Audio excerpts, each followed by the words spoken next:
Hello there everyone, welcome back to our channel again. In today's quick video, you are going to see how to fix Facebook's verification code not received or Facebook not sending SMS code.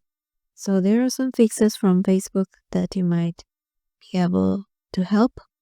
And the first one is check the number that you entered, log into the Facebook app and view your mobile number from the account information screen.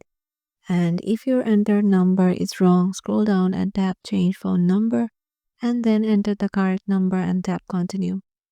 And log in into your Facebook app and view your mobile number from the account information screen and tap send SMS again.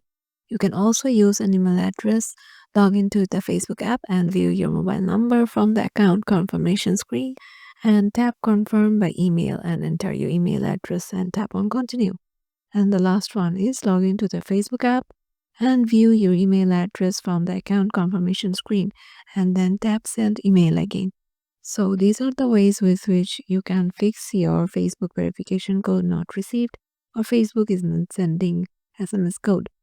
Hope this video will help you out and we'll see you in the next video.